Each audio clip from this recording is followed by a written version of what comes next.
표정을 지을 때 어색하게 지어진다거나 한쪽 부위가 잘 안 움직인다든지 그 부위가 떨어진다든지 부작용이 나타난다든지 그럴 수가 있거든요. 하면 할수록 자꾸 이상한 사람이 되니까. 안녕하세요, 성형 오빠야의 오빠 성경호입니다.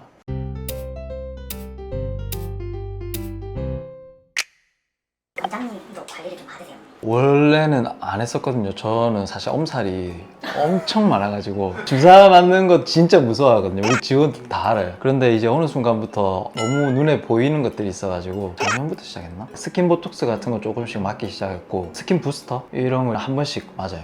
혹시 저거 사진 있으세요? 아니, 그거 공개 가능한가요? 아니 몇 번 하려고 했는데 너무 울면서 해가지고 꼴 보기 싫어가지고 지웠어요. 안면 거상이 뭔지 한번 좀 설명해 주시고 시작해 주시면 좋을 것 같아서. 나이가 들면서 처지면서 얼굴이 변하게 되잖아요. 안티에이징 수술이라는 건 나이가 들어가는 걸 거슬러 가는 거예요. 그럼 나이가 들어가면서 피부도 처지고 피부도 얇아지고 지방도 빠지고 피부 안쪽에 있는 스마스라고 부르는 그런 근육층도 같이 처지게 되죠. 그래서 최근에는 이런 거상술이라고 하면 단순히 피부만 당기는 게 아니라 피부도 당겨주고 그 안쪽에 처져 있는 스마스라고 부르는 근육층도 같이 당겨줘서 예전 모습으로 되돌아가는 거, 그걸 이제 안티에이징 수술, 흔히 말하는 리프팅 수술이라고 합니다. 근데 이제 찾아보니까 뭐 안면 거상도 있는데 뭐 비니 거상도 있고 막 이렇더라고요. 네, 사실 안면 거상술을 제대로 하려면 수술 범위가 굉장히 넓어요. 그래서 피부 박리만 해도 전체를 다 하고 안쪽에 있는 근육 박리도 이렇게 해야 되는데 그렇게 하다 보니까 이제 너무 수술이 큰 수술이라는 거죠. 그리고 예전에 비해서 이런 거상술이나 안티에이징 수술을 받는 연령대가 굉장히 낮아졌어요. 최근에는 20대들도 많이 받거든요. 나이가 들어서 처졌다기보다는 그냥 처진 부분을 개선시키기 위해서 하는 건데, 그러다 보니까 환자들의 니즈가 수술 범위가 이렇게까지는 필요 없다, 이 정도만 하고 싶은데, 그런데 그냥 단순 실리프팅이나 이런 것만 하다 보니까 크게 효과가 없더라, 조금 더 효과를 보고 싶다, 그런데 크게는 하기 싫다, 그래서 나온 게 이제 흔히 말하는 미니 거상이죠. 원하는 부위만 부분적으로 절개를 해서 그 부분만 살짝 개선시켜 주는 거, 그런 걸 요즘에 미니 거상이라고 부르는데 병원마다 좀 다 다른 것 같아요. 어떤 병원에는 저는 또 진짜 간단하게 피부만 살짝 당기는 병원도 있고, 또 이 부위를 미니 거상이라고 부르는 병원도 있고, 뭐 이런 부위를 미니 거상이라고 부르는 병원도 있고,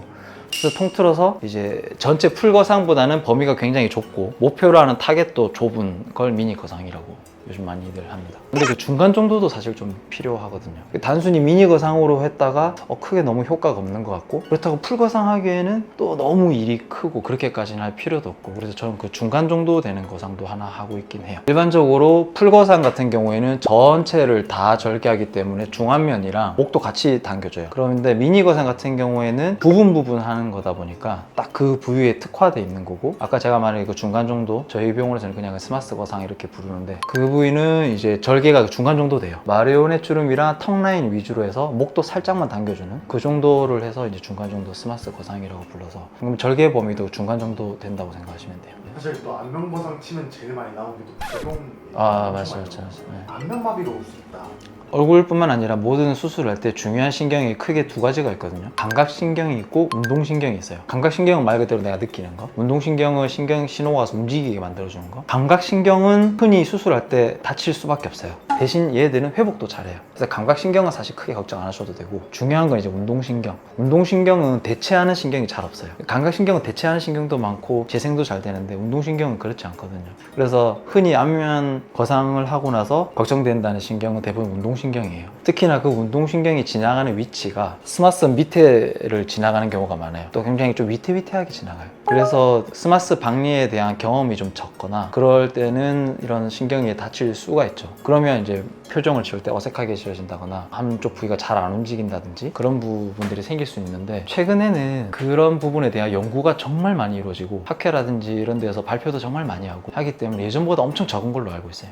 치상이 된다는 얘기가 있어요. 외국에 도나틀라 베르사체라는 분이 이것 때문에 좀 유명하더라고요. 좀 옛날 방법이죠, 솔직히 말하면. 예전에는 그 스마스라는 거에 대해서 존재는 알고 있었지만 얘를 어떻게 다루는지에 대한 게 잘 없었어요. 예전에는 피부를 당겨 올리는 데만 집중을 했어요. 그러니까 피부만 당기니까 이렇게 되겠죠. 좀 이상해. 난 옛날로 돌아가고 싶어서 수술했는데 하면 할수록 자꾸 이상한 사람이 되니까, 그래서 사람들이 연구해 보니까 밑에 스마스라는 층이 있더라, 얘도 같이 당겨주자 해서 당겼는데 비슷하게 당긴 거죠. 박리 범위도 중요하거든요. 스마스 스마스라는 층이 무조건 하나의 단단한 층이 아니라 어떤 부위는 약하고 강하고 이런 부위들이 다 있거든요. 그러면 스마스를 강한 부위는 강하게 당겨도 되지만 스마스가 약한 부위를 억지로 강하게 당기면 그 부위가 떨어진다든지 부작용이 나타난다든지 그럴 수가 있거든요. 당기는 방향이 좀 다르거든요. 기본적인 컨셉 자체는 피부가 이렇게 많이 처진단 말이죠. 그러니까 이런 식으로 피부를 당겨주고, 스마스 같은 경우에는 우리 얼굴을 보면 뭔가 이렇게 흘러내리듯이 쳐지잖아요. 대부분 스마스는 이렇게 쳐지니까 수직 방향 가깝게 올려주고, 그래서 두 개를 서로 다른 방향으로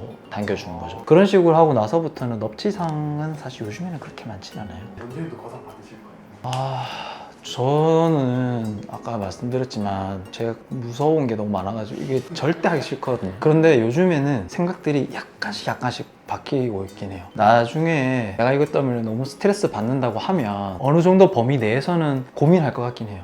그래서 아까 제가 말한 그 정도 수준으로 중간 정도 되는 수준, 그 정도까지는 고민할 것 같긴 해요.